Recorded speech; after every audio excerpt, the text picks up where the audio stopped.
Hello, everyone, and welcome back to Here Be Dragons. I am your host, Stev. You can just call me Stev now. It's fine till I figure out something better. Unless I have a previously agreed upon nickname, which you are allowed to use, in which case you can go ahead and do that. If not, email me. And then I would say John, but not John. How you doing, buddy? Hi, yeah, we're just what can I say? It's Cape and Sail in leather. We're just gonna give into it today. So Right, leather or latex or yeah, something. Yeah, this will be a Kate Beckinsale appreciation stream on some level. It will. yeah, it's just inevitable. It is. So, uh, I'm glad you're here, Kate. You should watch this movie. It's not very good. Let's just start from there. It's actually not very good movie, but I had fun watching it anyway. Yeah, I see. This is a situation where I'm just like, I'm gonna leave my brain at the door and just be like, you know Hmm. what, this is a fun movie. I don't care if you would classify it as good or not good or whatever. It's like I like this series enough that I own them all on Blu-ray, essentially. So that for me places it in the thumbs up category, even if I wouldn't say they're, quote unquote good movies. Right? Sometimes, it's you're just looking for a fun time, and I really do dig a lot about these movies. From the aesthetics to the mythology, especially with the first three movies. I Okay. just think it's a lot of fun. Well, you know what? Seeing as how let's put you in the driver's seat this week and let you take charge because you love this more than I do. Like I watch it, I'm like, okay, yeah, I remember this, and like as it was going on, I kept being like, yeah, I remember. Ah, yeah, that's right. Bill Nye is the bad guy in the end, isn't he? Because I was like, isn't he? But I wasn't sure. But then I'm like, yes, he is. Which, by the way, like with both Bill Nye and Michael Sheen, it's like the ultimate case of, wait, why are they in this? Mm-hmm. But they're so great, and they do elevate this movie. So Michael Sheen, for the rest of this discussion, will be referred to by me as either Lars or the drummer from Metallica, because that is exactly the vibe he was giving off this film. Oh, it's great. I What's really funny, and I'm veering over to mentioning the third film, because the third film is basically one gigantic flashback, um, and it tells the story of Lucian and Victor and their whole conflict. Um, and that's the one where I remember being like, because Kate Beckinsale wasn't even in that one, Oh, so oops. well, because it predates her Hmm. character. Um, and they do have the actress Rona Mitra in that film playing Victor's daughter, and she is great and stunning, and so she fills the void nicely. But but I remember seeing the preview for that and thinking, like, knowing somewhat about the movies, but I was just like, how are they getting Bill Nye and Michael Sheen, these, these high caliber actors, to basically, growl and snarl at each other for a couple hours? But it's great because I actually think that might be my favorite movie in the series. But back over to this one. Yeah, let's It's talk about just this movie. yeah. Um, I don't know. I said to Nessie last week that this movie is kind of a, what I would actually qualify as one of my guilty pleasures. But you know what? Hmm. I'm not even sure I feel that guilty about it. Because sometimes, you don't need, you know, award caliber art. Sometimes, Right. Like, here's the it's thing. Well, if I wanted to nitpick this movie, believe me, I could nonstop. I think the action sequences are actually not very well shot slash edited. Um, like, okay, they're werewolves. They're strong and scary. How do we show that he's stronger and scarier? Well, he can grab one by the throat and lift it off the ground. Well, how do we show that this person's scarier than him? Well, he can grab him by the throat and lift him off the ground. And then how do we show that Scott Speedman is the scariest one of all? Because he grabs that guy and hold by the neck and holds him off the ground. And it's not very good. Let's be real. But Well,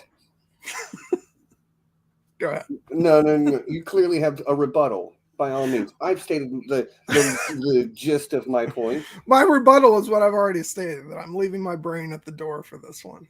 It's like, they're werewolves, and it's like, we're going to show we're strong. Right. And like that, that's as much. I will say, one thing that surprised me, because I haven't seen this film in years, was how good the werewolves looked. I actually thought they looked really good. I thought that aspect of their creature effects, because some of it was CG and some of it was practical. Mm-hmm. I thought it was all actually really well done. Really well done. I think part of what this movie suffers from is it's an action movie, it's a suspense thriller, it's a horror movie, it's got a romance subplot. Like, there's just so much going on that it feels like maybe certain aspects of it don't get enough attention. So things feel like they progress really quickly. I get that, but there's similar complaints, and not like, I'm not saying they're unfounded, but like similar complaints kind of levied against the original Highlander film, that it sort of doesn't know what genre it's in. For me, that's always been a highlight. I like the fact that movie kind of bounces, between different stuff, and I don't know, this worked for me, and maybe also because I'm more familiar with the rest of the films in the series, so I feel like certain plot elements are allowed to be fleshed out, and I don't know. I see it, but I'm not that bothered by it. So. Right. I mean, I don't know that I'm bothered by it, because like when I'm like, that really isn't that great, all of a sudden here comes Kate Beckinsale with two pistols. Blah, blah, blah, blah. By the way, everybody in this movie is a terrible shot. Everyone. Very bad trigger discipline. Terrible, like, they're firing off machine guns and people are like just standing in the hallway not getting hit. I'm like, wow. They need to take cover, don't they? They do need to take cover. I'm glad you agree with me on this, John. No, I just know that's your go-to. No, I'm teasing. But well, this is the this is so, like, I know it's 2003, but this is so late 90s. It really is. Yeah, and and what Trish actually said this, like, it's all about the aesthetics. Mm-hmm. So it's like, does what they're doing make sense? The fact that that they're not very good shots. A lot of things are done for show, but like, it's just because it looks freaking cool. And Kate Beckinsale, spinning around in a circle, firing, at the floor, so it falls through, like. Oh yeah. And I'm like, you couldn't have pointed some of those bullets at the bad guys over there? Clearly not, because you've been firing at. She spent 2 minutes firing at them before that and hit like one guy, maybe two. But I don't know. I love the aesthetics of this era. Like, it's the whole, like, let's be cool and sleek, and it maybe it's because it's from my youth, and I just have a love for that, like the era of, like, Blade was kind of doing a similar thing, another vampire movie, but also, like, I'm thinking of the Matrix, even the first X-Men was like really went after that kind of sleek, cool style. It didn't have, and even leather outfits. Yep. You know, so the fact that I was a teenager during that time, I'm like, yeah, I like this. Leather, unlimited bullets, etc. You are not wrong. And oh my God, when Trish said the other day about the concrete busts that they're firing at and the firing, it's like, what do you guys do? How many of those do you have? As many as they need, apparently. Well, there's a sculptor somewhere whose whole job it is just to make their targets for target practice. It's like, yeah, we're gonna have to move up production because Celine has some stuff to work through today, so she's gonna be, doing some extra firing. Right. So, but yeah, no, there's so much that you can roll your eyes at, but it's it's just dumb fun. And I will say, and I say that affectionately. Like I use the word dumb very affectionately. Yeah, like again, I kind of said early on, this is not a good movie, but at the same time, like it ain't that bad. No, like I've seen. In the end, it's fun. It's still fun, even if it's not very good.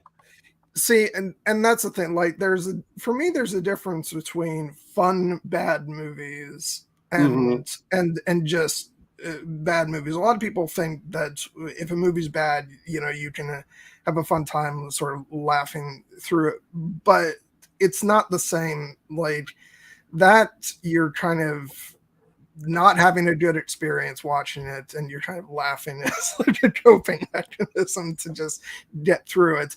This is like legitimately fun. So yeah, like I embrace the parts that like aren't great.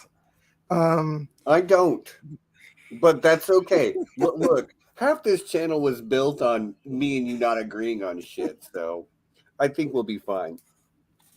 I just think it's so funny how we landed on this topic too, because we were just randomly talking about stuff, and like how did we even mention whose idea this was? Might have been yours.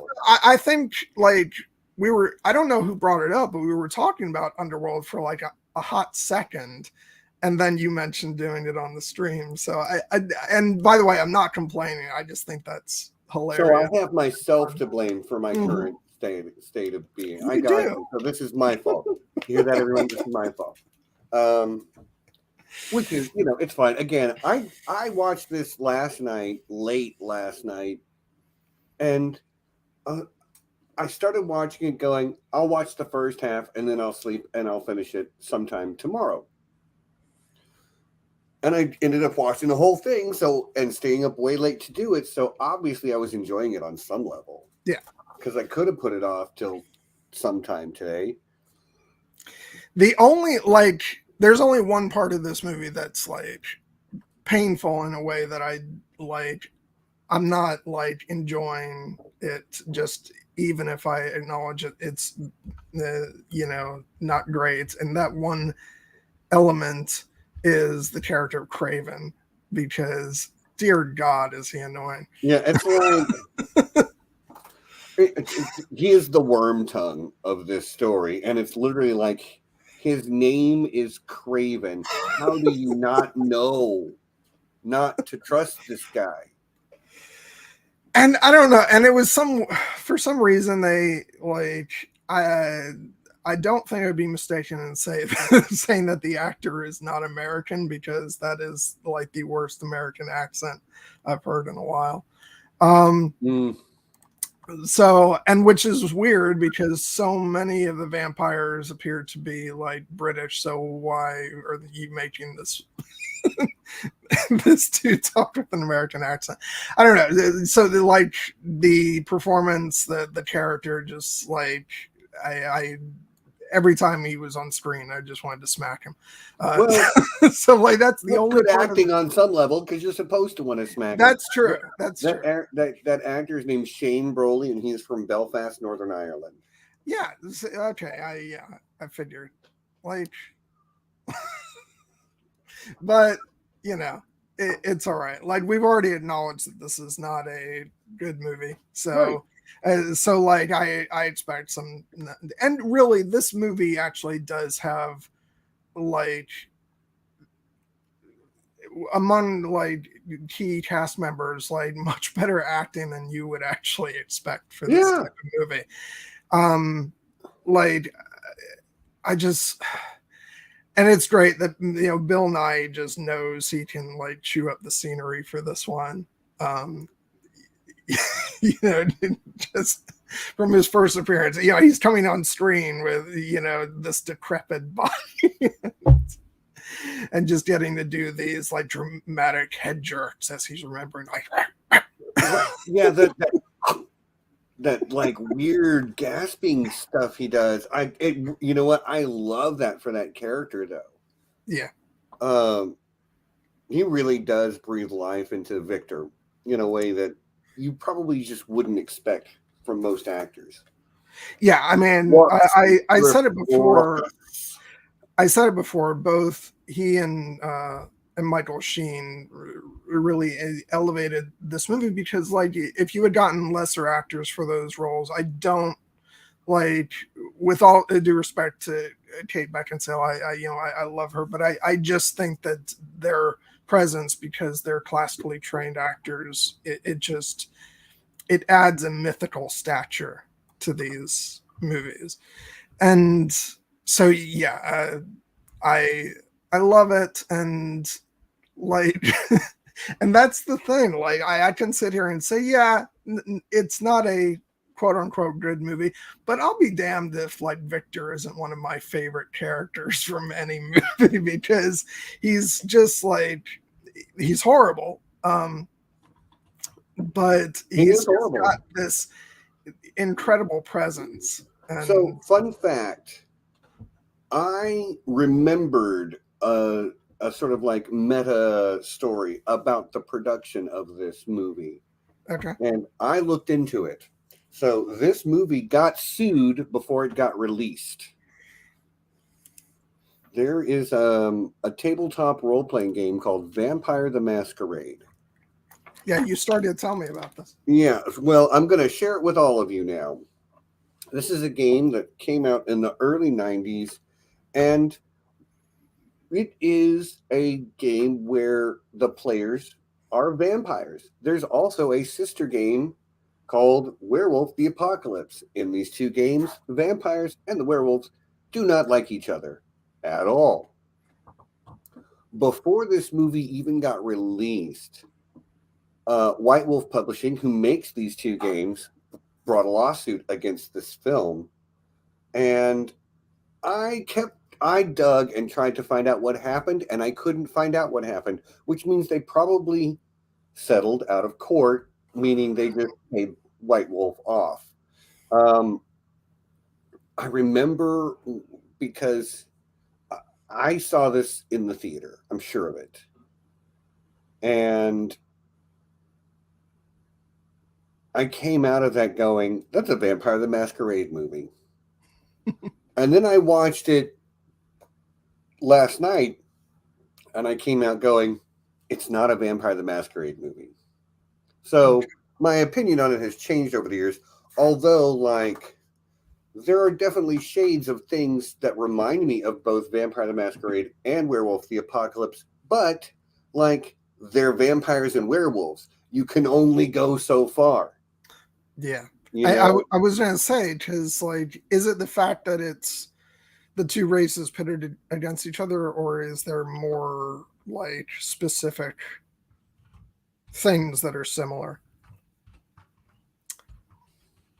There's a couple of things that are a little more specifically similar. The idea of the vampire werewolf hybrid being called abomination specifically, like so some of the way that the sort of vampire culture is projected could be seen as similar. This sort of almost like shadow court lifestyle thing they got going on with different elders who are in charge for different times. Like, that's a thing that you could definitely say was influenced by But again, they're vampires. Like, there's only so much you can do with vampires and werewolves. They're allergic to sunlight and silver. You can't copyright that. And again, I think they probably would have lost their case if they had gone to court, being the legal expert that I am. But yes, you should take my legal advice. I'm not your lawyer. You don't want my legal advice anyway. But yeah, so I think they would have lost, but I think they paid off White Wolf anyway just to keep them out of their hair, you know? Yeah.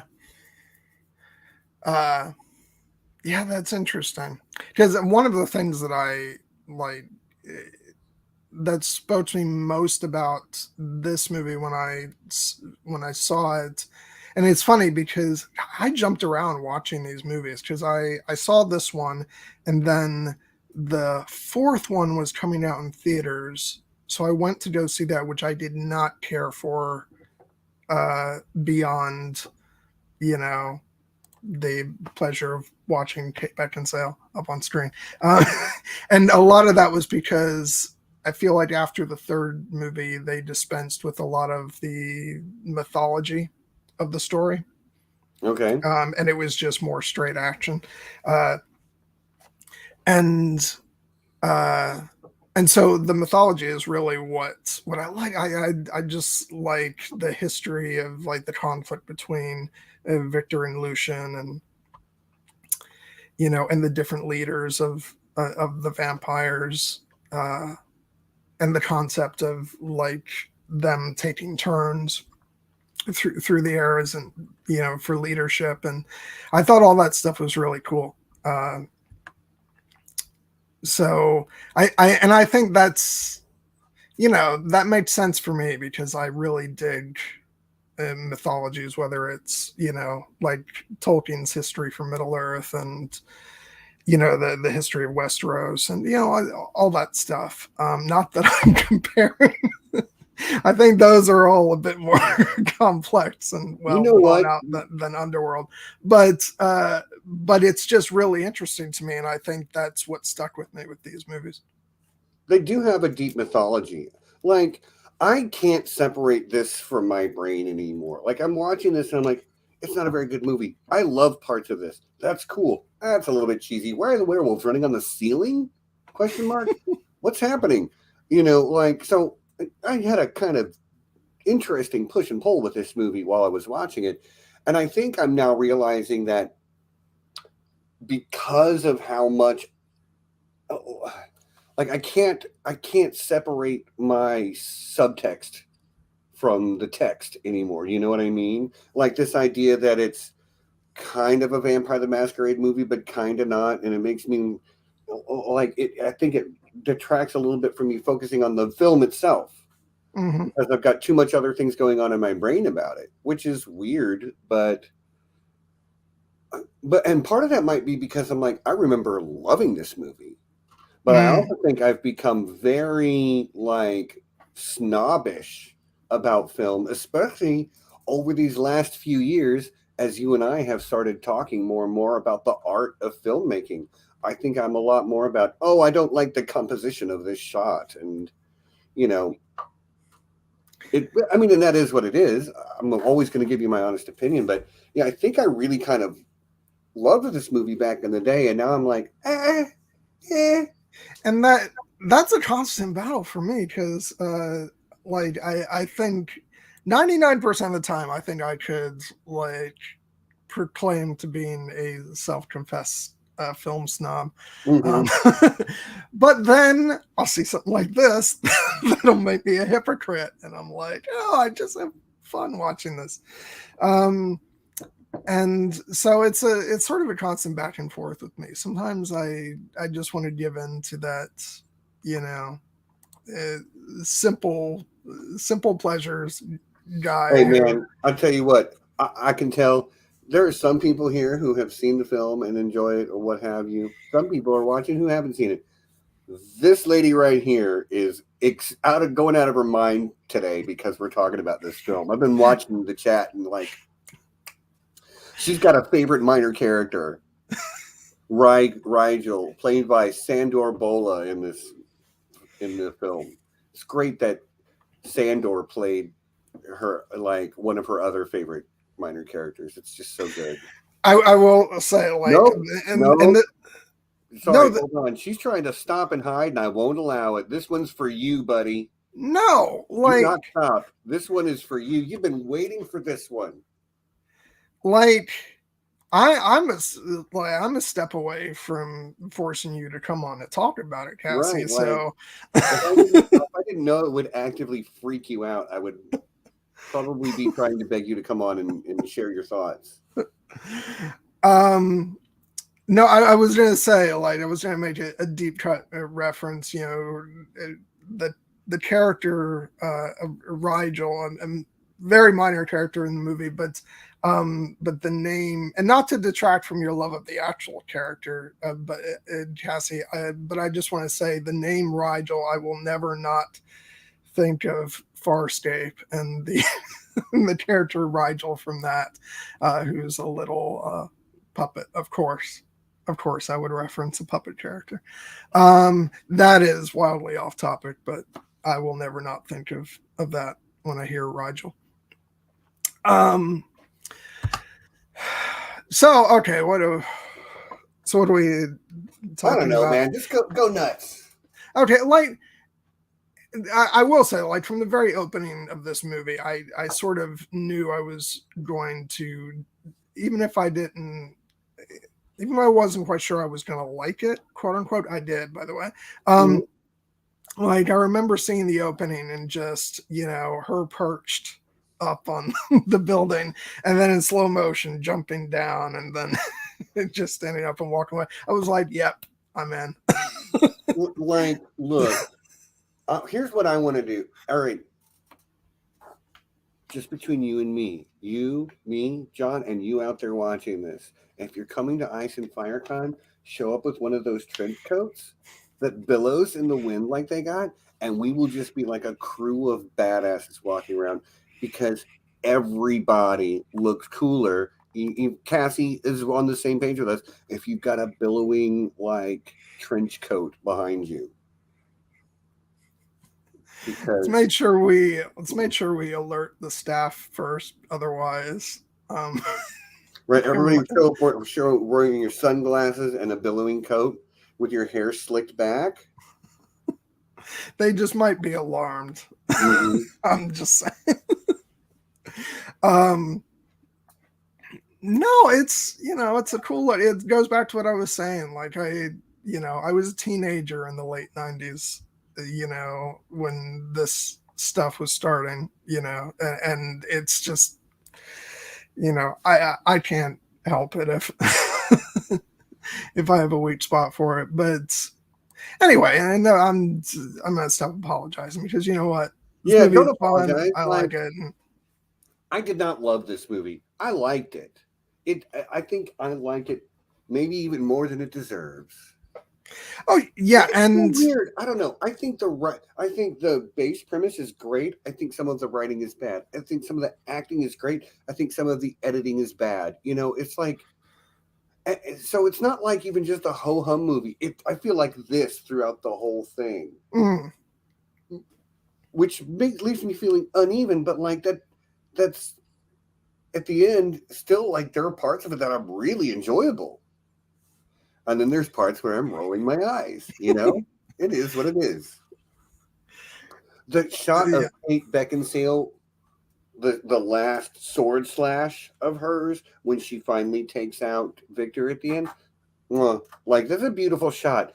Understanding the limitations of CGI that they had in the day, the physics felt right about it, the motion was really fluid. Beautiful shot. But that's not an action shot either, if you want to get technical. Okay. You don't want to go too far. I gotcha. Can I just say, like, there's something so, like, ludicrous and awesome, though, about the follow-up to that, as Bill Nye's, you know, half of his head just slides off. After taking a little too long to decide to do that, by the way. Like, that's one of those editing mistakes, in my opinion. I'm like, Really? That long? That long? No, I like that. I don't see. Well, that's an editing choice. That's not an editing mistake.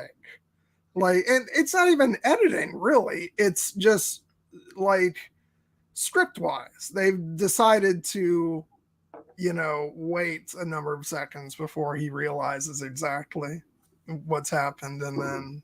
In this man's opinion, 2 seconds too long. Okay. I just think there's so much fantasy stuff at play. I'm like, no, Yeah, I'm got going you. with it. I got you. I mean, Lucian has a giant freaking sword that pops out of his trench coat from nowhere. It's like, is there a mechanism in there, or are we just saying the hell with it? Right. And you know what? They don't tell us.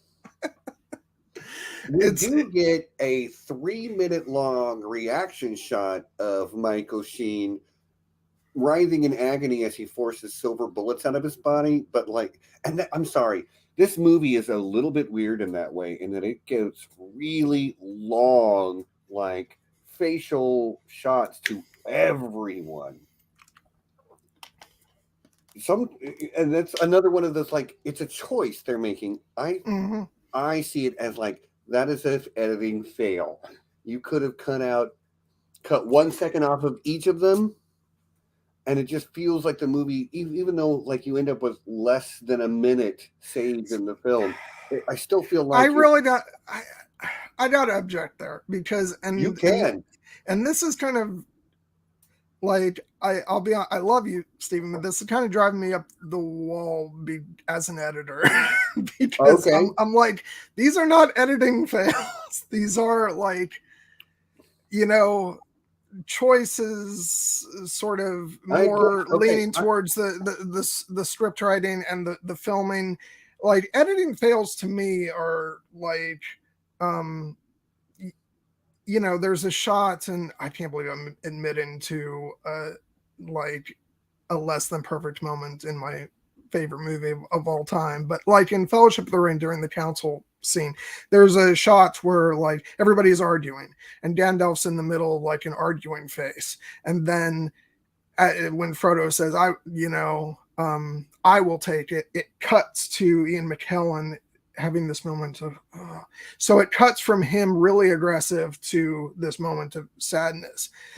That for me is an editing issue, because it's cutting, the cut is, there's yeah, but not doing it soon enough, or doing it too soon or too late, is also a fail. And again, it's artistic expression. It's always going to come down to subjective interpretation.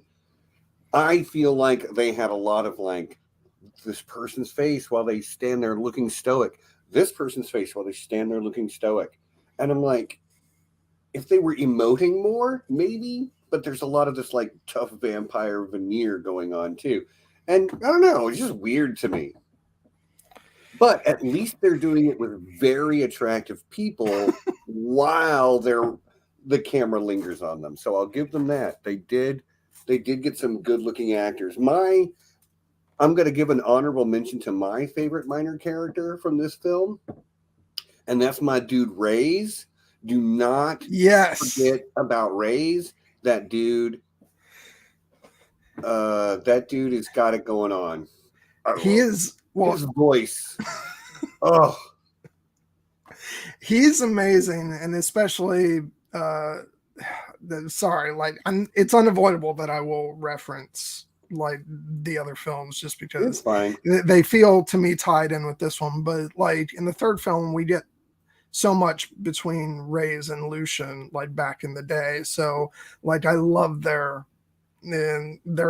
they have a friendship and a relationship, even though he's giving him orders, but Reyes respects Lucian, and it's just, I love that. And I love that he makes it towards the end of this movie. So but yeah, he's a great character. Would have loved even more from him, honestly. Oh wow! So that actor or that actor is his name is Kevin Grevioux, Grevioux. Grevioux, I want to say. Like he also wrote like Underworld graphic novels, Oh, and nice. yeah. Wait.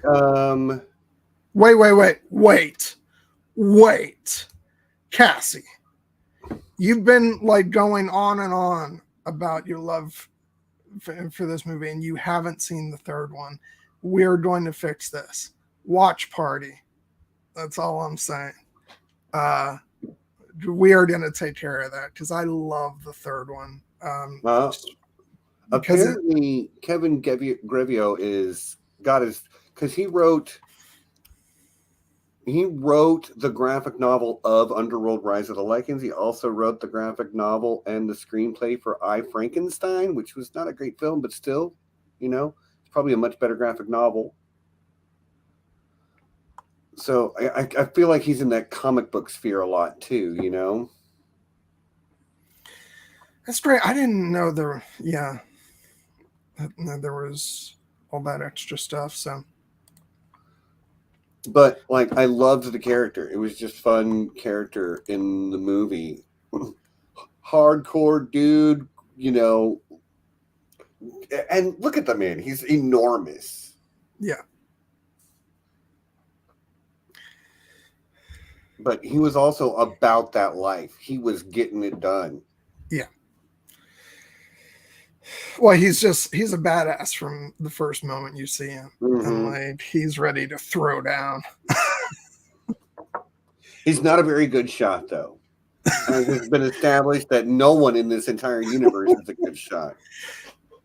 But they were trained by at the Imperial Academy for Stormtroopers. Yeah, exactly. Yeah. And the clones made sure not to train these guys well either. So back to what you were saying earlier about I love that AK. I love that. They would be friends because they're both swole ass nerds. Good stuff. Now, what you were saying earlier about, at least, they're lingering on these, long shots. At least it's a bunch of attractive people, and like this movie gets by on it. Sorry, with all due respect in the world to women and Kate Beckinsale and all of you, this movie does get by on the shots of her walking in through doorways with the camera focus, shall we say, down lower. Yeah, there's a certain camera angle. The wind needs to be blowing just right. She's got to be at the right point in her stride. Yeah, but the thing is, they got that shot too, and it's in the movie a few times. Mm-hmm. Yeah, somebody said, what is it? Kate is freaking gorgeous. You're not wrong. You know what's weird though? You know what really took me out of the film? And I'm sure you can explain this. And I'm sure if I sometimes her eyes are brown and sometimes her eyes are brilliant blue and I can't figure it out. I'm just like, well, it does seem to like, I feel like for certain other vampires it also kind of changes. Mm-hmm. And maybe it just depends on like that's where they're in like prime vampire mode. They're just mad. They're mad their eyes turn blue. But like it kind of took me out every time because I'm like, her eyes are like this brilliant blue and then they're brown and then they're this brilliant blue and I'm like, what is going on here? Yeah, so going full vamp is like the melanin comes out of your iris. That's what going full vamp is. It's just weird. And you know what? I'm right on that train with you. I'm not gonna lie. Right there at the opening shot, she's sitting crouched and you're like, please wind blow just a little bit harder, just a little bit harder.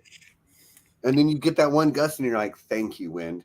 And yes, she looks good. She looks really good.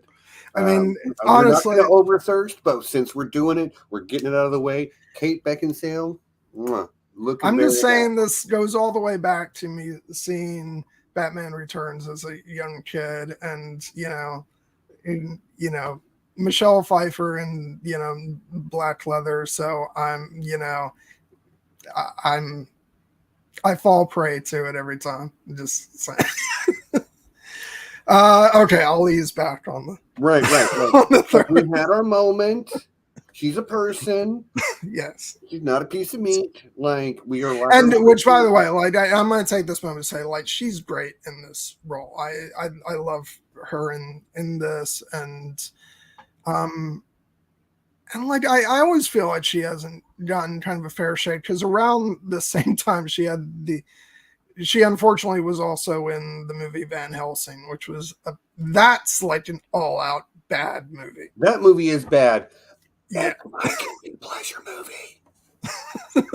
I just remember that was one I sat in the theater and I was like, I'm having a miserable time. You know what though? That movie is dumb and bad, and it's far dumber and far worse than this movie. I think I probably like it even better just because I'm like, no, this one is the totally turn off your brain wild ride thing. Crossbow machine gun, sign me up. Like sunlight grenades, hell yeah. And I'm we're doing it 2 weeks from now. I'm kidding. Oh, please no. No, and I'm fine with anybody who enjoys the movie, but I'm just saying, like, nothing about that movie was her fault, but I do feel like that came with a certain negativity. But I honestly wish Kate Beckinsale would get a lot more work than she does, because she's even done she's done her fair share of costume dramas too, which appeals to me. There was a movie from a few years ago called Love and Friendship, which was adapted from one of Jane Austen's stories, and she was phenomenal in that. So, like, I'm just making sure that I give her proper due as an actress, since we spent a couple minutes giving into the thirst, because she actually is quite amazing. She was in a movie called Click with Adam Sandler and what's his name, Shrek from Batman 2. You know the guy, Christopher Walken. He played the Angel of Death in that film. I do a terrible Christopher Walken impersonation, but most people do, actually. Yeah, most people do. Yeah, that was one of those Adam Sandler movies that I appreciated because it wasn't a Adam Sandler character; it was just him acting in a comedy movie. So this is a very random side note, but we're in the middle of random side notes. Yeah. Sure. I'm only mentioning this because I realized it the other day, and it was so weird.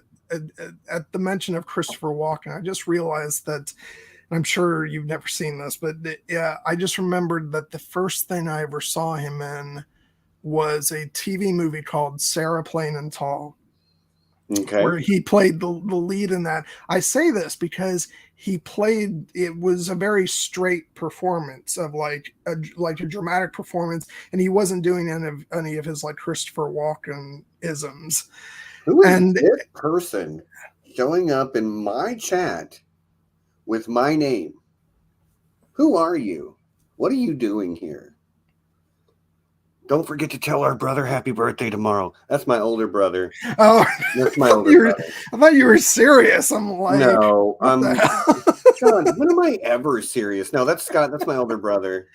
Neil's my younger brother, and it's his birthday tomorrow. Okay. So anyway, like I just mentioned that because it's so weird, because I normally think of Christopher Walken and I'm like, oh, like Batman Returns and Pulp Fiction, and he's always so weird, and people are always doing the most exaggerated impressions of him. And the first thing I ever saw him in, he was like a normal actor. I just do find that Yeah, The first thing amusing I ever saw him sometimes. in was Batman, Batman 2, whatever. Yeah.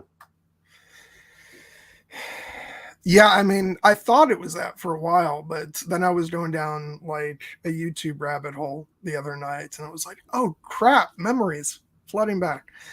Um, of course, he was in a crazy vampire movie. Why am I not surprised? I love this. Um, Beckinsale is my second favorite Kate B. I'm guessing Kate Bush, Kate Beckinsale. I won't tell your girlfriend that she's third on the list. I won't tell. no, he better be saying that. Right. Like even if Kate wasn't here right now, like this is on the record, so he need he needs to be sticking with that story. Anyway, all right, so Yeah, let's. we're okay. You know what? We were talking about the movie Underworld. I know it's so strange for us. We never veer off topic ever. But yeah, okay. So Anyway, I was raving about Rays. The little things that she throws at him, those are weird. Those are a weird shaped weapon. Like the edge seems very rounded for how deeply they got buried within his flesh. Do you know what I mean? that's like she's like just She's mad so strong. throwing those. Right. Like I got you. That's what centuries of training with ninja stars gets you. Is that you can bury that crap up to the hilt. By the way, can I just say that I love that like her and like the elite hunters are called death dealers. I just think that's so cool. Which, oh my god, I keep like doing off topic things, but when I started watching Vox Machina, and the guy in the beginning says, is listing all the people who have tried and failed, and like, and he's like, these so and so people are gone, and then he says, and the death dealers are dead. I immediately thought of Underworld. Oh, okay. I doubt they originated death dealers, but that's what I thought. They did not. But still, good catch. For most of us D&D nerds, the big one was the murder hobos have been murdered. Okay.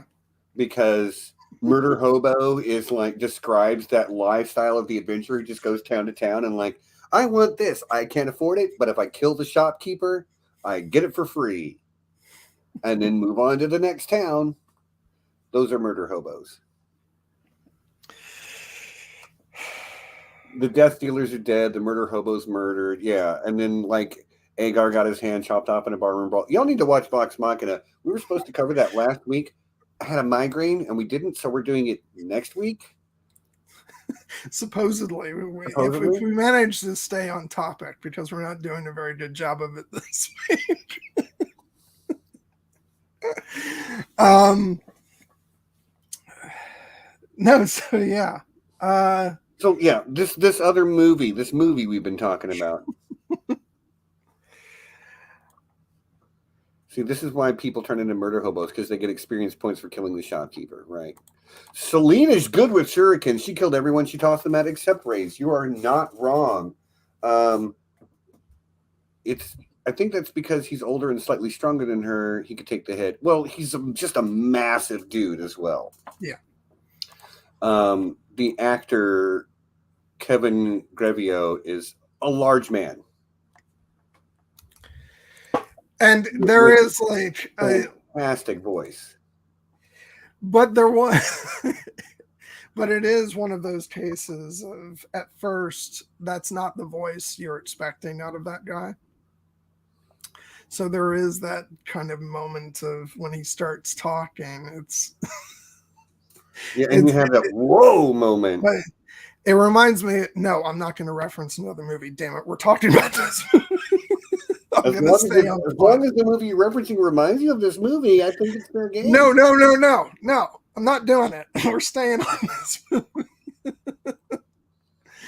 But yeah, no, I love that moment, and he's so fierce, and that's an example of like a character who he doesn't get that much to do. He's very much a physical presence at various points, but he makes an impression, which is I'm sure why they made sure to bring him back in the third movie, because I think they saw an opportunity to really layer even more in with this character, and he's just The thing is, the way they portrayed his character in the limited screen time he got was like, okay, so he took orders from Lucian and he did what he was told, but he was a true believer because he went hard for the cause. Yeah.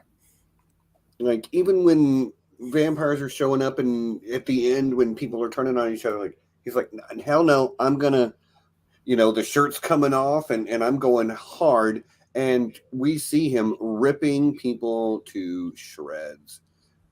And his sort of like final moment is allowing Bill Nighy to display how powerful he is by the neck grab, lift off the ground type maneuver that is so popular in these circles. But it's effective in that moment because of how much of a badass we've seen him be up to that point. Like, we know he's scary and dangerous. And this old dude just threw him around like nothing. Okay, old dude must be scary. And again, like, and this is why I talk about, like, I love how, like, deeply constructed the backstory for all this is, because, like, that character goes back. He was there at the time when, when the war started, and as we find out, and he has that relationship with Lucian, and he was there when the stuff went down between him and Victor. So, like, this is like a last stand moment where, like, he's going out, he's going after the big boss, and it's it's a good end for him. It really is, because he's been through this for a long time, and so especially once you take the whole story in, it's if he has to go out, it's it's a fitting end for him. I like that Cassie is describing Craven as ouch cringe. Oh yeah, we discussed cringe this. Wine. Yeah, like it's just there's this hilarious moment when he's Grimo Wormtongue right down to wanting Eowyn for himself. Well, when Erica is telling him that Michael is not a human, he's a Lycan, and he just has this moment of boiling rage, and then the whiniest "what" comes out. It's just like, oh my god, you're awful. And then that's followed up by Victor, revealing himself and being like, "What's this ruckus?" That's such a great delivery to "What's this ruckus?" Whoever said that, I am feared of them. I am much feared. But there is a moment, like a few seconds after that, where where Bill Nighy is delivering a line. I don't remember what the line is, but he almost sounds like a Southern gentleman for a second. Mm-hmm. It's a weird accent. Yeah. It is not identifiable. I'm going to agree with Kathy on this point, too, that Erica was a spot where that could have used a little more development. I agree. Yeah. I would have liked to see a bit more, maybe lean into the idea that, because I remember in the past when I've watched this, I just kind of thought the character was just kind of like that she, it was as simple as she had a thing for Craven. She wanted to be, his number two. But this time I was watching, and maybe honestly with like a lot that I've sort of learned and you know, and sort of voices I've been listening to and like hearing different perspectives on these things. But when I was watching it today, I very much more got the impression that no, this is her making a power play. Yes, see, that's my read. And I would have liked Erica was a thought, but I think she's a climber. I think she's a climber. Yeah, and so I would have liked to see more that really like made that a bit more clear and sort of leaned into that, because there's just a bit too much for my taste of like, you know, she keeps going after him and then he shoves her aside, and it's like I think it makes the character come off a bit weaker than I think she is. Yeah. But I think she's trying to latch on to Craven because Craven is the one with power, not because she likes Craven, but because she likes power. Yeah. That's my read on it anyway. Yeah, that line, the "No, I'm helping myself." Mm-hmm. I think that's the line that to me makes that clear. But I just think they could have leaned into that. They could have. She could have had a little more to do. They could have been clearer. It is what it is. There's a lot going on in this movie already. But yeah, now what do you say we do a mid-roll? This is a good spot. Like, we had a pause. Let's do a mid-roll. We've been going for about an hour. Hi, everybody. Steven here, your host. This is the middle part of the video. Will you please hit the thumbs up? It's called the like button. Will you hit that red little play button? It's called the subscribe button. If you aren't, most of you are probably already subscribed, but if you're not, I'd appreciate it if you did. And like the video, it helps us get noticed by more weirdos, and that's what we want. We want to grow our weirdo crop. John, what are we doing next week? We are doing season 2 of The Legend of Vox Machina. That is correct.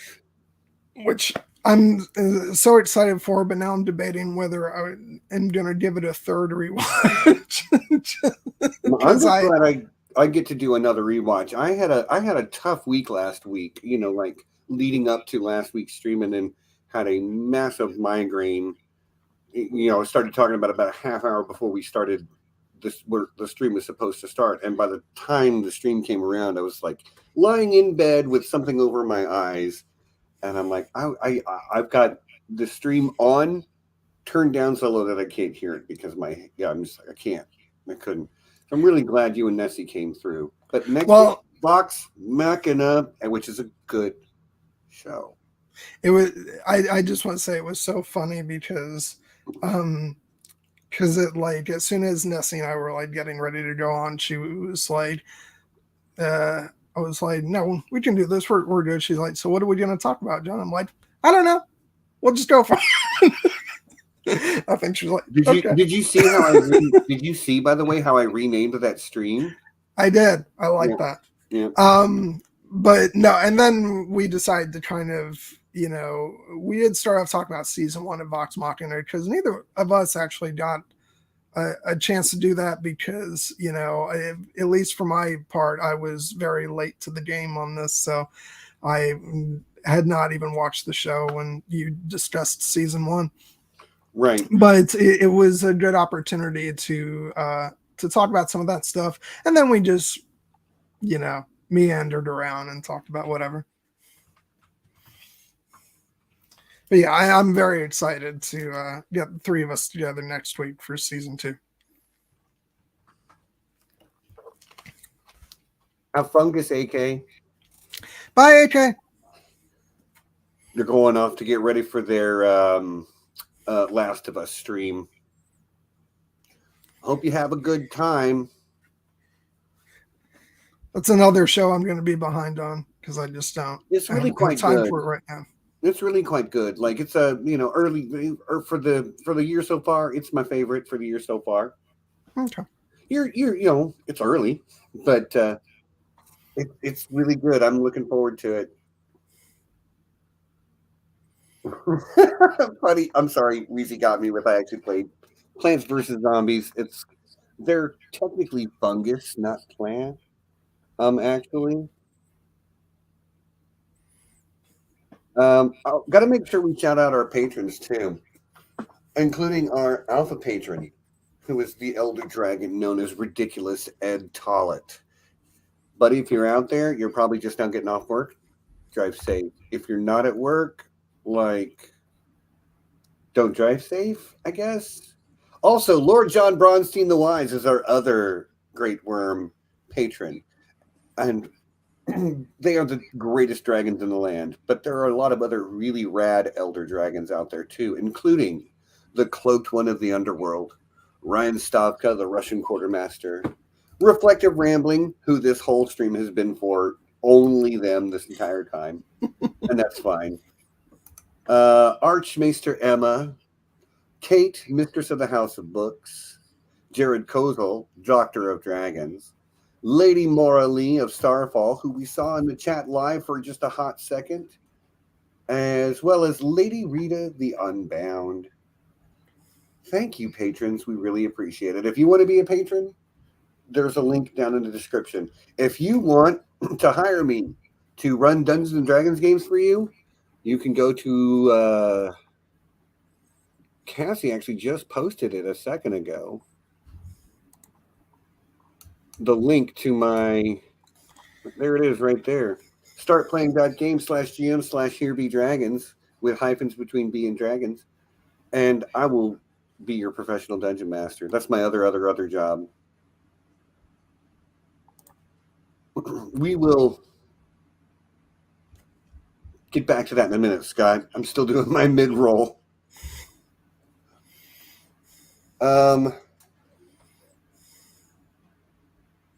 What else, John? Oh, yeah. Ice and Fire Con in 9 weeks, right? God, it's getting close. It is getting close.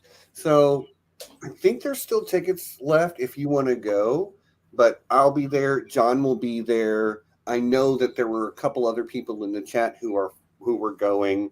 Who said they were going to go? Somebody in the chat earlier. I can't remember now off the top. I can't remember. It's fine. Anyway, there's going to be a lot of us there. Asha Not Yara, who was in the chat earlier, is going to be there. John and Nessie and yeah. I know that the History of Westeros people are going to be there. The Radio Westeros people are going to be there. So come hang out with us and have a fun weekend in April. What else, John? Your Beach Con next year in April?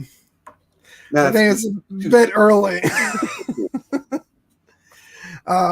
We'll get there. Yeah, let's get past Ice and Fire Con first. Let's not plan more than a year ahead, right? Yeah. I will just do a quick mention for those who didn't see it. I did mention it last week, but I recently did a stream over in Costume Co's channel about season 1 of Andor. So if you missed that, go check that out. I always have fun talking about Star Wars and especially Andor. So yeah.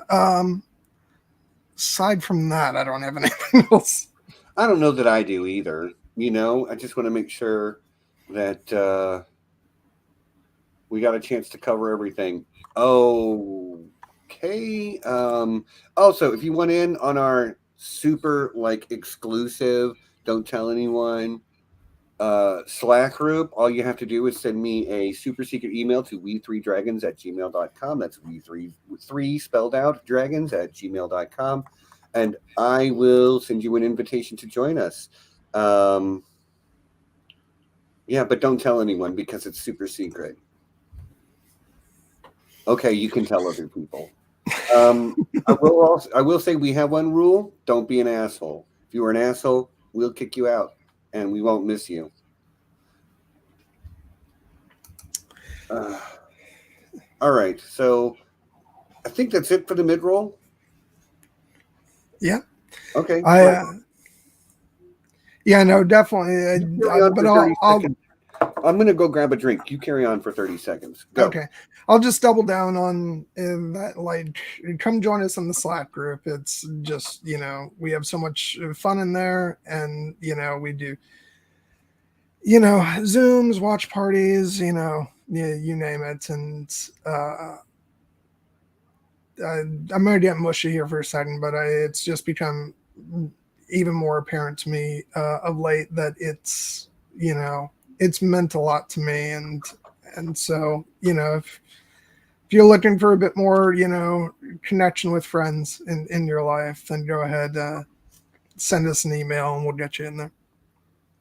Okay, mushiness over. I'm back. I just wanted to, by the way, if my brother Scott is still in the chat, I just wanted you to see this real quick. Yep. Just wanted you to see.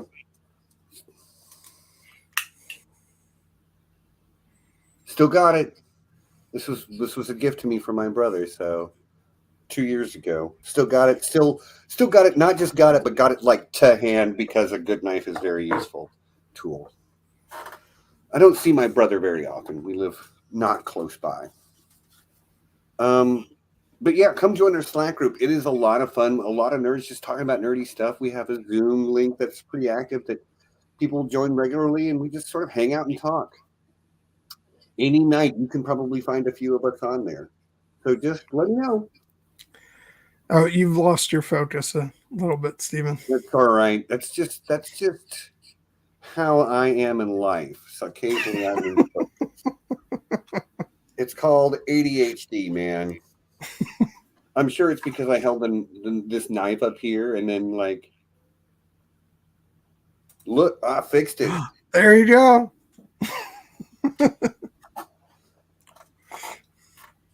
Uh-oh. We're not talking about that. Look, we'll just argue with the next family reunion. But let's talk about, he says the first 3 movies are a great commentary about the dangers of group identities. A lot of movies do highlight that, but you're right. That is one thing that I noticed watching the movie, with this feels very much about something to say about tribalism and it's not exactly racism, but it kind of is, Yeah, I think it does veer into that too, because you get towards the end and you've got Victor talking about needing to make sure that the bloodlines don't mix, and that's pretty obviously a jab at racism, but it can be extrapolated out into a larger group identity politics type thing. All the Lycans, all the vampires, all the humans, any group that's all of anything, you're being very reductive. And this movie is just taking its chance to show how ridiculous that is. I have been sitting with my freaking light off this whole time. I am a professional, everyone. Yeah, but you were going with the vibe of the movie. You just wanted to stay in the darkness. Right. Asha is asking me it's just a folding lock blade spring pocket knife, but it's very nice, and believe me, it stabs everything I needed to stab. Now you have all the deets that I got. Wait a minute, what if I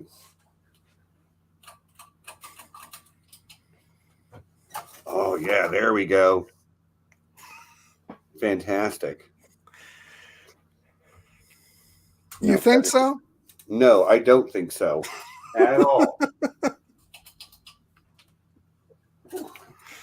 Okay, so don't encourage him, guilty. Look, we are so far off the rails right now. Let's find something about this movie to talk about quickly. Okay, we haven't talked about yet. Let me like Scott Speedman. I have seen him, I think, in exactly 2 movies. Maybe more. see, and this is something that always kind of amused me because I'm like, as far as I can tell, like, and I'm not, presumably Scott Speedman is not watching this stream. Maybe. No, he totally is. Screw you, Scott Speedman. You suck. But like, I have not seen him in nearly enough to justify why he apparently was not willing to do any more of these movies past the first 2. Which like caused some issues in terms of when they were doing number 4 and 5. Like, he was in at least 3 of them. He is credited as being in 3 of them. No, there's like in one of the other ones, there's stock footage of him from 1 and 2. Oh, you're right. Archive footage only. Yeah. Archive footage and stand-in. All right. And so it held back what they were able to do story-wise with the other movies. It kind of very much felt like they were spinning their wheels. So like, I question how far to go with it for the sake of the Underworld movies, but I do have a bone to pick with them. Do it. That. You know what? Let's do it. Go there, buddy. Well, it's just like, as far as I know, he didn't go on to become an award-winning actor or anything. So I don't really. It would have been nice for him to come back and do more, just so they could have, given the story a satisfactory wrap up. But I think that ship has kind of sailed. So yeah, it's fine. But he was on Felicity for a good long while, right before Underworld movie. Okay. And then, like, I'm looking at his filmography, and I'm like, I don't think I've seen any of this. Most of these films I've never even heard of. Oh well. Yeah. It is what it is. Yeah. But all the best to him. Maybe he just didn't like the experience and just wanted to move on. Maybe he's like, I don't want to be this weird werewolf vampire hybrid thing, and that's legit. He's allowed to say no. Mm-hmm. But I think he does a good job in this, because he's just for like the first half, he's just playing sort of a normal guy thrown into, this really weird world, and then he gets to do the physical, hybrid stuff But Wheezing, I know you watch a lot of Chinese dramas, but this one has me interested. Werewolves versus Taoists. Like, it sells itself. I'm sorry. That's the only elevator pitch you need, right? Like, everything in balance, and then werewolves show up. John, I'm struggling, buddy. I don't know what else to talk about this movie. And that's unfortunate because, like, we've supposedly got 45 minutes to fill. It is what it is. But, like, I don't even know what else to say about it. Like, it's fun. Yeah. Okay. All right. Okay. Like, there's an element of this movie that, like, is fully, it's obvious by now. We've talked about lots of, but it like fully gives itself over to that, it can't be like we're doing a movie about vampires, and type of thing. And sort of one of my favorite moments of that is when they've captured the scientist Lycan. Mm-hmm. And they've got him in the room, and he's going on this, but he's just, I don't even know what his accent is. Like, it's so the actor is Austrian. Okay. And the character's name's Singe. And just going on with this elaborate plot, and he's like, we were looking for your pure blood. And, it's like, it's so like over the top and Sonya. And part of me is like, I get it because I've seen the movie a couple times now, but I remember the first time being like, all right, so what are they doing? Right. Because it seems so convoluted in the way he explains it. And the thing is, it's really not. But the way they layer in the information, you don't know what the hell is happening until dang near the end of the movie. And they're like, oh, okay, all of that actually makes sense. They want to get this guy's blood and mix it with that kind of blood. And we'll, like, all of a sudden, like, all be half vampire, half werewolves, and they'll stop killing us because we won't be second-class citizens anymore. Because that type of plan always works out. Always. No, and I'll tell you the reason why it feels overly complex, because and this is a thing that another thing I kind of love about this, because there is no way that the director Len Wiseman like already had a secured deal for a sequel, because like I'm sure the studio was, like they greenlit this, but they're not banking on a franchise starter. Right. But the fact that the end of the movie ends on a cliffhanger with the Marcus. Yeah. And also this whole scene with the scientist, the reason why it's so complicated is because they're not just simply talking about, okay, we're going to use his blood and and then the vampire elder's blood and combine, like, that's simple enough. But then you're layering in the stuff about the history of the bloodline of Corvinus.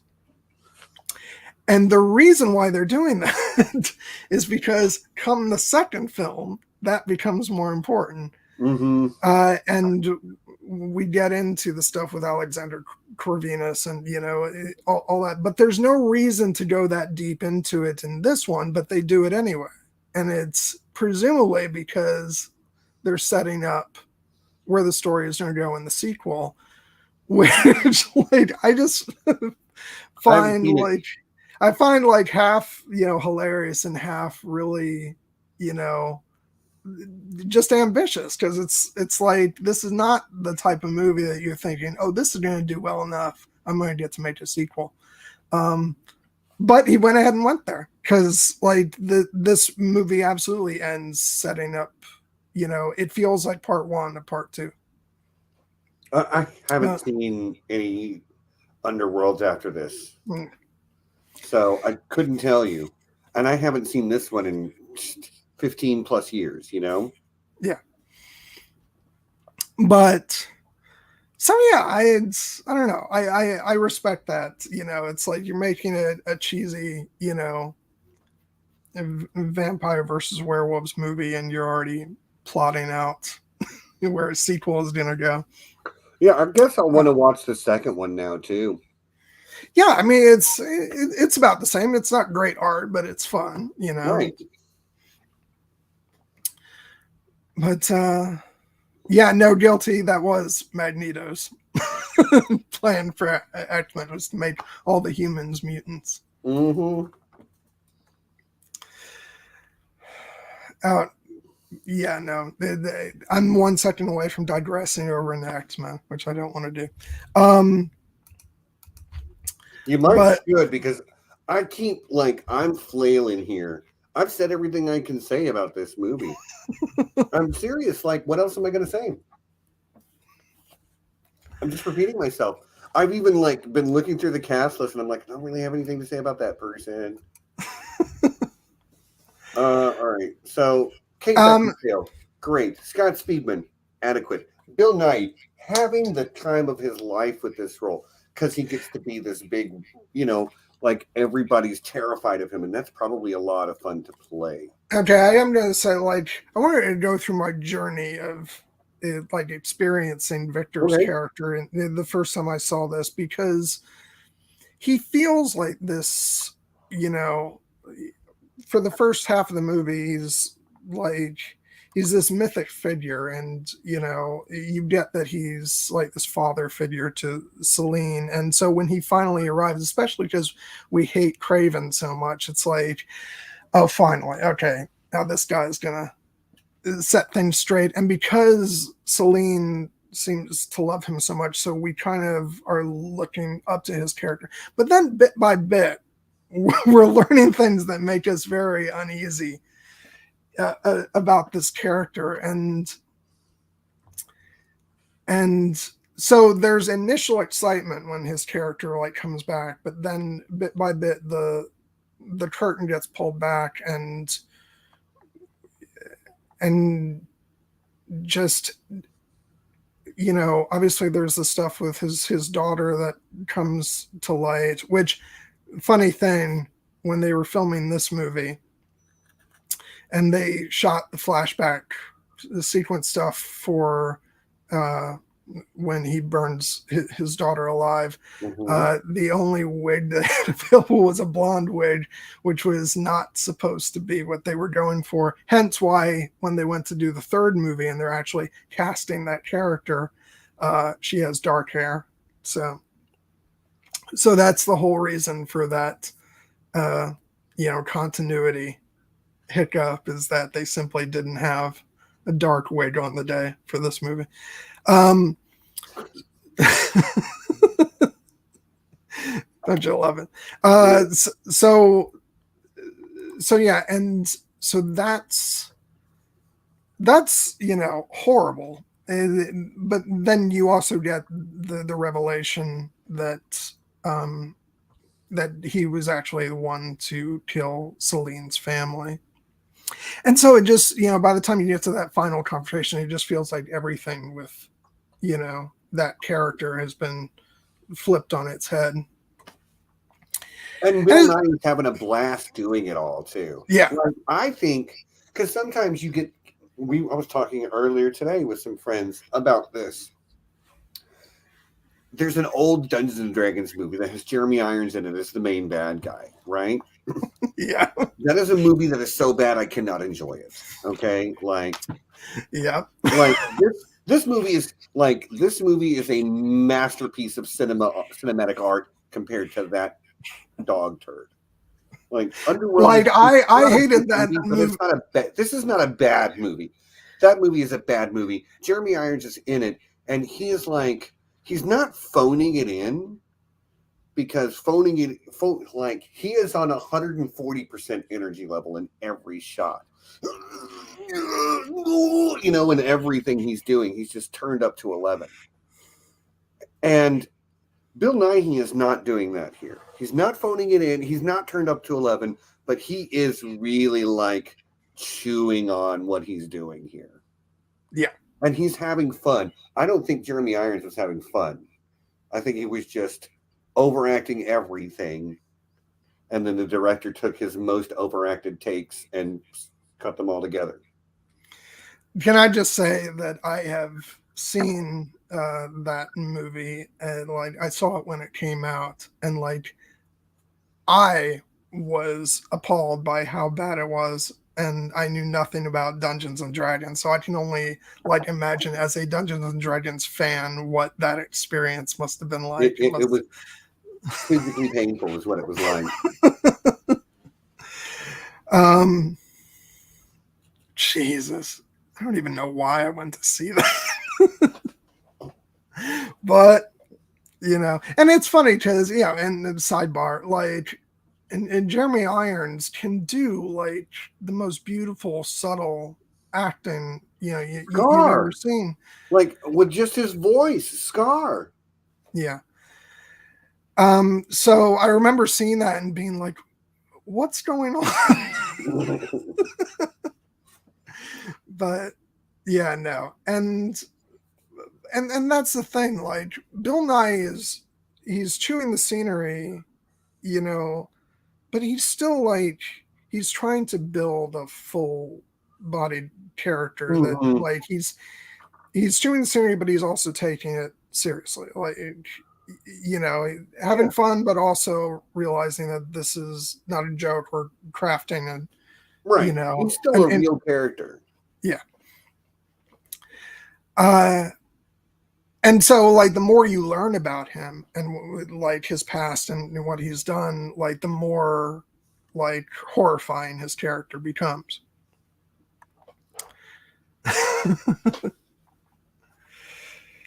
Yeah, no, I'm gonna get you on one of these streams, Cassie. Yeah, for the Lion King one.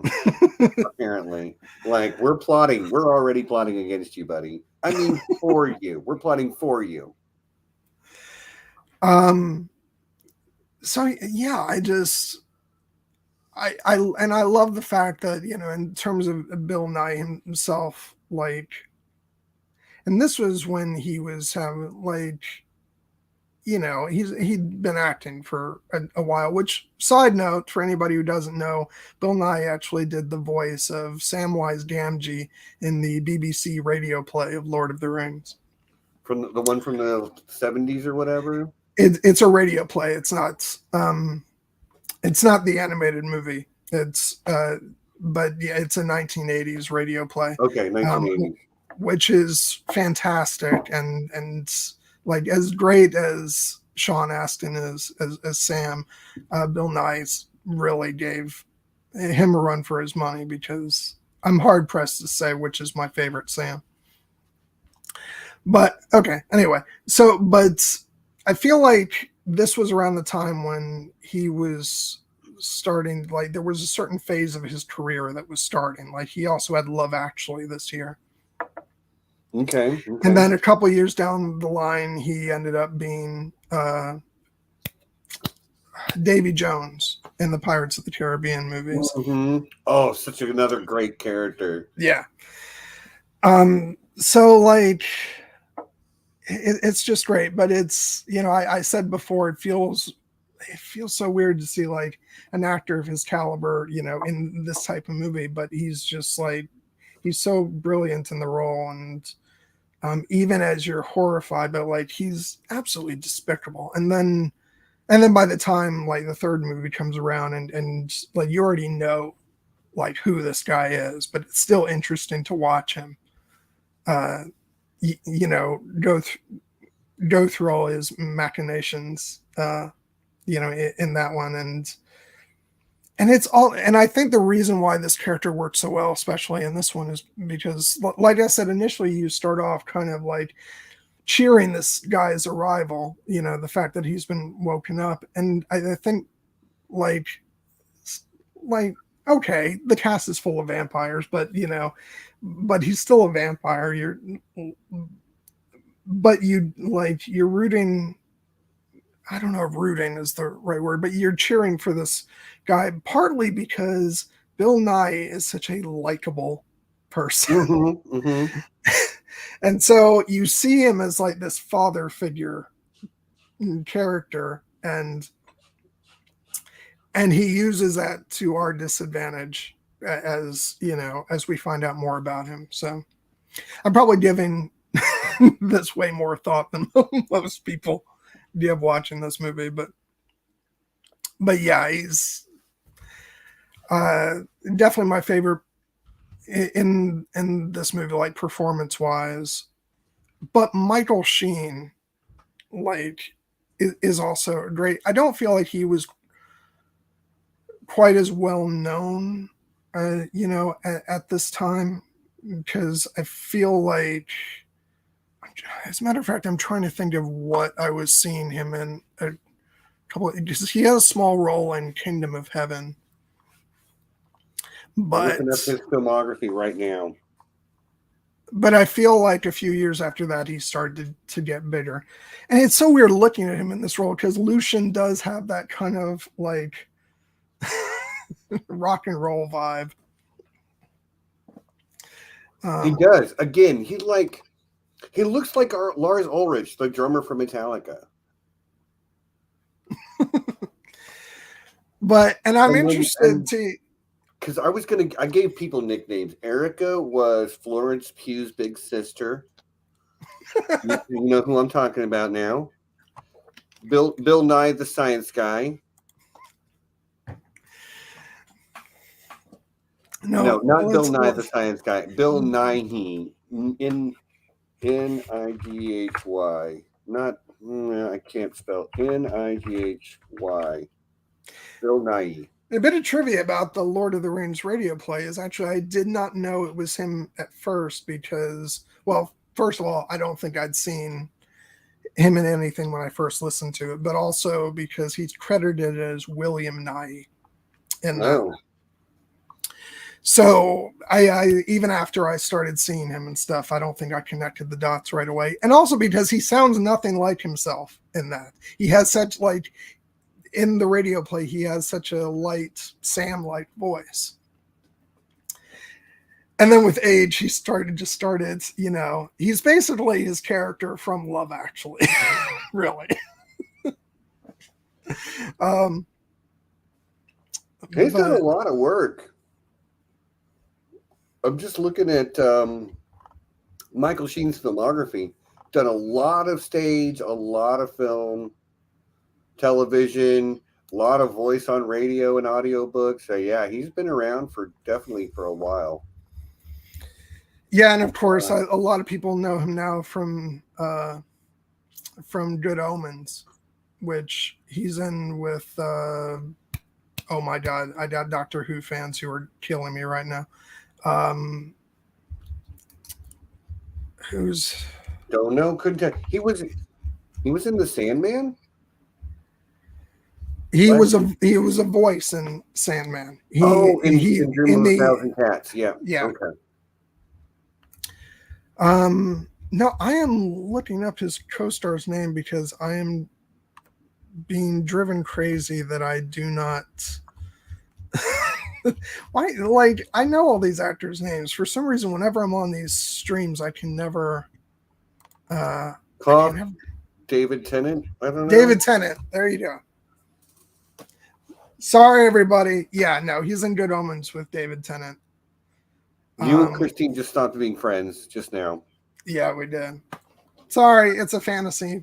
I see it as like a fantasy movie, and like I saw it, you know, back when it came out. Me and my mom watched it together every Christmas and loved it. You're not going to sway me on this one. So I don't think you should even try it, Christine. You were allowed to hate it though.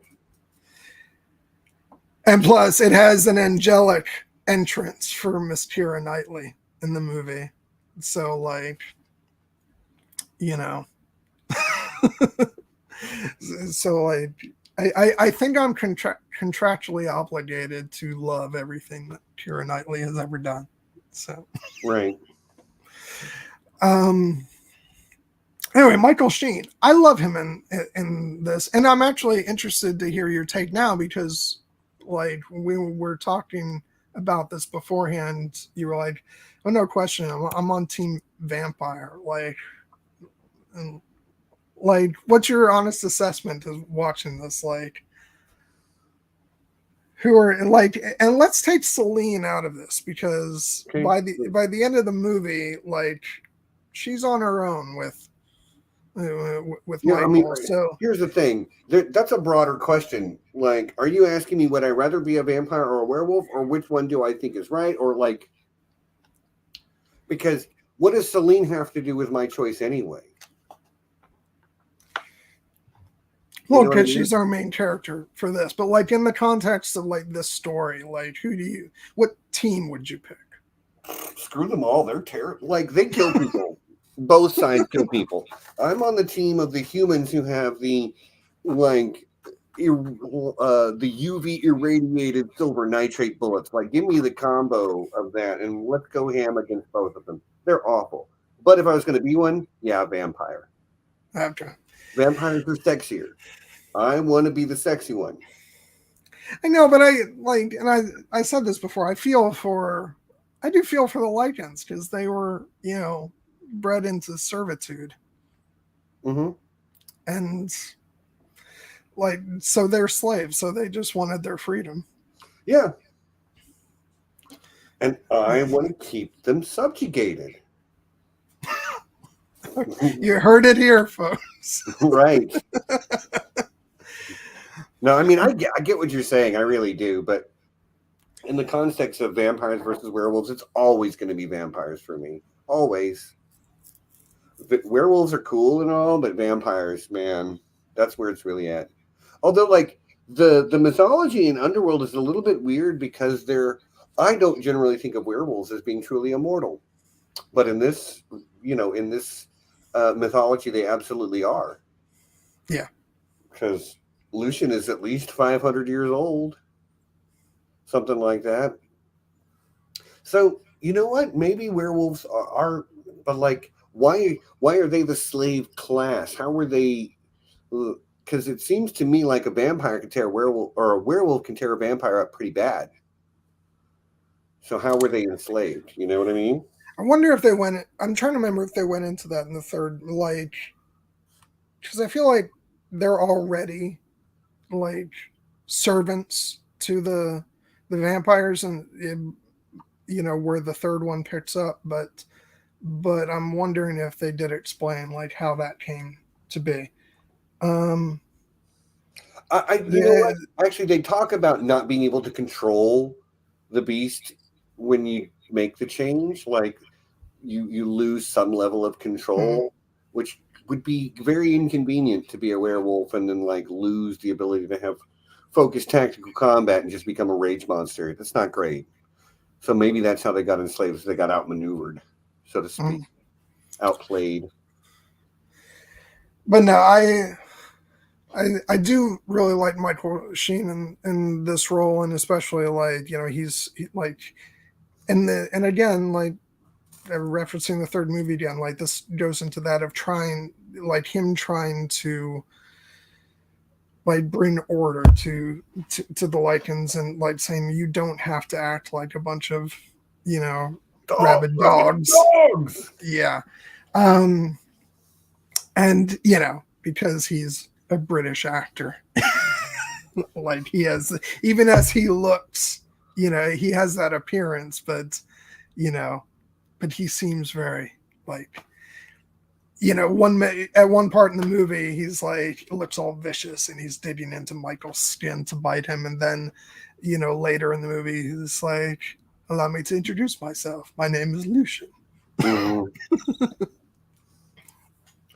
Yeah, so weird dude. Weird dude. But no, I've always been a fan of him as an actor, and and again, he's just like, it adds something to this movie to have an actor like him in that role, and something that I feel like could very easily be like a 2-note villain, but especially once you get into the stuff with his backstory with the love he had for Sonia, there's a delicateness to which he plays that scene so you get how much he was truly in love with with her, and so there's an added, like, there's a dimension to it that I feel in a lesser actor's hands just wouldn't have been there, and adds a bit.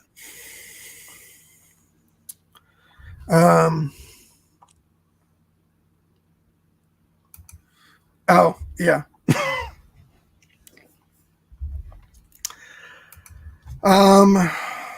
John, I'm tapped out, man. I really got nothing. I've been saying that for minutes, and you've been scraping the bottom of the barrel to find something. Is there a reason we can't just call this here?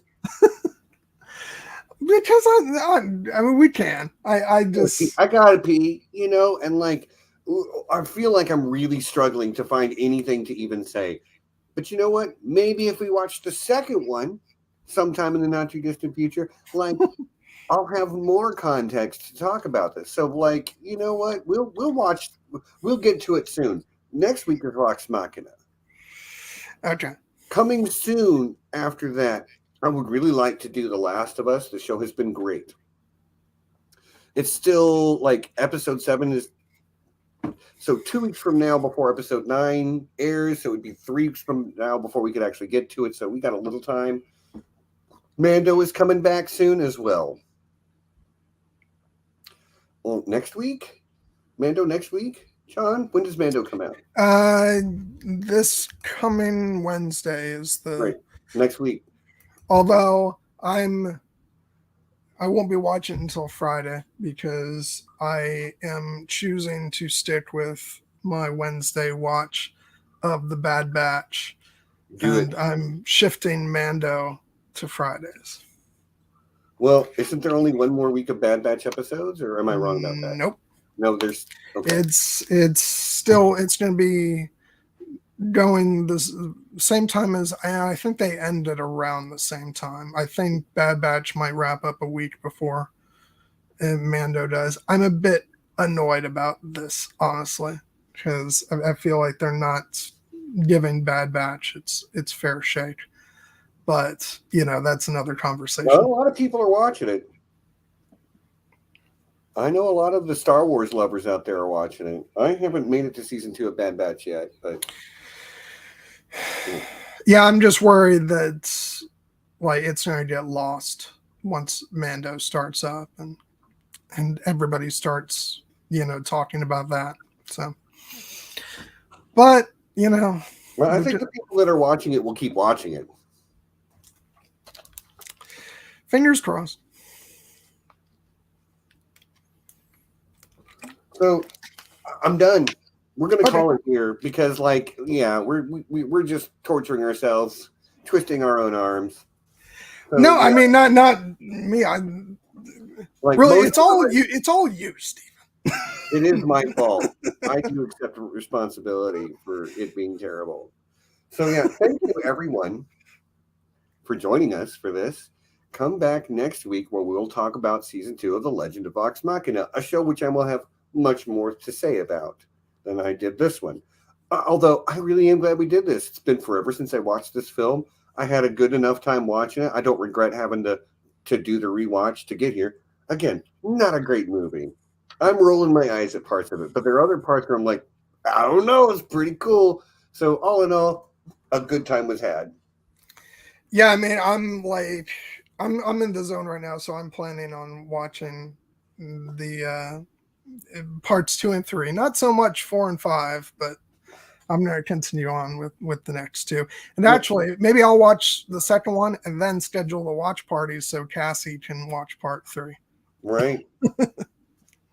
And Cassie, we did not put up with you. You contributed so much from the chat to this stream. Thank you so much, buddy. You're a legit wonderful person. We love having you around. Yeah, Cassie, I'm gonna tell you though right now, it's only because I know you so well, and I know the thought would horrify you. That's the only reason I wasn't sending you direct messages saying get on the stream. Yeah. But yeah, so thanks to everyone who was here. We really do appreciate you, sharing your time with us. And hopefully we'll see you next week for The Legend of Vox Machina season 2. Come join our Slack group. It's a curated social media platform. We've got our little crew there. Cassie's in there. Christine, the Never Never podcast, is in there.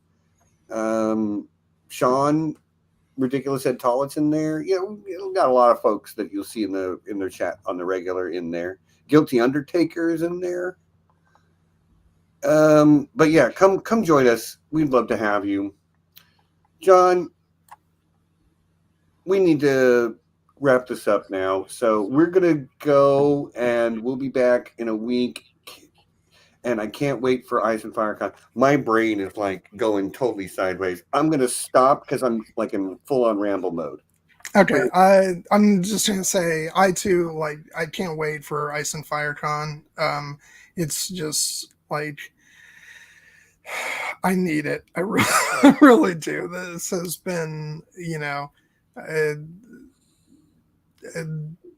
last year and so far this year have been really rough. So I can't wait to see you all and just hug all of you and and just party and help Aaron walk back to the rooms like I did last year. all that fun stuff. It's going to be a great fun time, and I hope and some of you who maybe haven't been planning on going, maybe you change your mind because we would love to see you guys.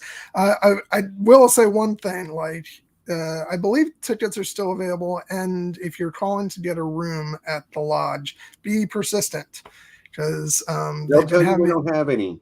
Get the manager on the phone. They got rooms. Seriously, just like, don't be a dick about it, but be like, no, can I speak to the manager, because they'll tell you they have no rooms because they're holding all the rooms for Ice and FireCon people. Yeah. Once they know that you're coming for Ice and FireCon, they'll give you a room. They'll not give you, but you know what I mean. Yeah. So hope to see as many of you there as possible, because it's going to be so much fun. Yeah.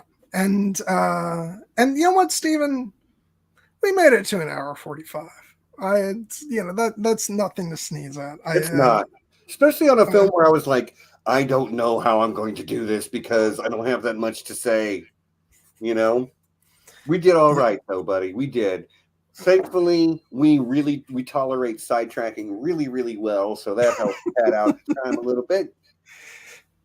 But yeah, love you guys. Let's call it here, John. We'll see you guys next week. Same bad time, same bad channel. You know what it is. Until next time, peace and be excellent to each other. Goodbye. Bye.